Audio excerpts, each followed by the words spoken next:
We have Catherine, Jess, Evan, Alan, Henry, Michael, and Renee. Our team. We are the next victors. We are from New York Chinese School in Westchester. We are made up of 7 members from grades 4 to 7. These are our senior partners. They're the grandparents of some of our team members. They're Mrs. Ying, Mr. Zhang, and Mr. and Mrs. Wang. We appreciate their help with our project. So the problem that we choose to focus on was that most seniors are forgetful and leave their stove unattended that could cause stove fires. And the reason why the elderly are at risk is because, according to USFA, the elderly don't have the quick action and decision making that is needed during a fire emergency. Also, medication can affect their ability to make fast decisions, and 10 to 15% of seniors don't have smoke detectors, and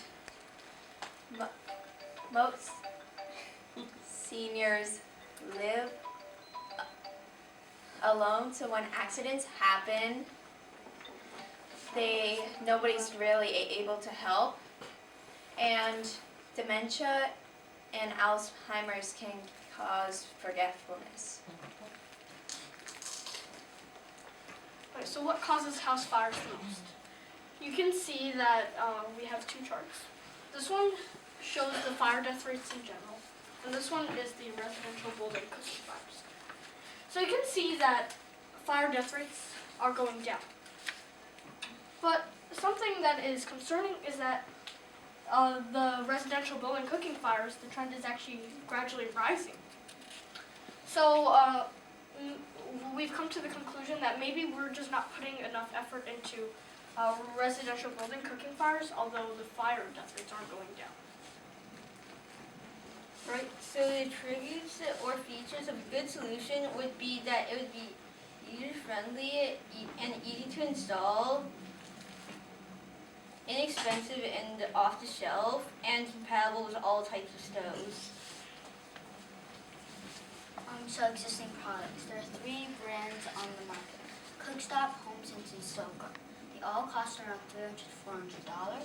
They all use motion sensors and timers, and they all make a high-pitched noise for an alert. Limitations. They're all very expensive.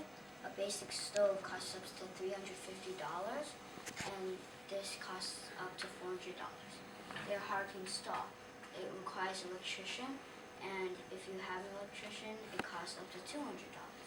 It only works on electric stoves, not gas stoves, and the high-pitched sound can be very confusing to seniors. Okay, so existing solutions. They use a motion sensor and a timer, and the motion sensor detects people cooking on the cooktop, and if there's no one there, the timer goes off. And after 2 minutes, when the timer expires, the stove will make high-pitched sounds and eventually shut off if no one returns. So in this diagram, there's the motion sensor that detects motion, and it cuts off the power to the power box over here. It's connected to it. So our solution uses a thermometer, and when a certain temperature threshold is reached, the timer is set off if nobody is detected by the motion sensor. And if nobody shows up when the timer expires, a voice alert tells the senior to go to the stove and that it's on fire. And if still nobody shows up within 2 minutes, it'll send a signal to the senior's phone, which lets him control the stove and turn it off. And if still no more response in another 2 minutes, then the stove will just send an alert signal. Right, our improvements.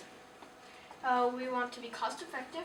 And added thermometers could be off-the-shelf products like the thermocouple. They only cost around $10. The motion sensor can only cost about $20. It should be able to work with any existing stoves.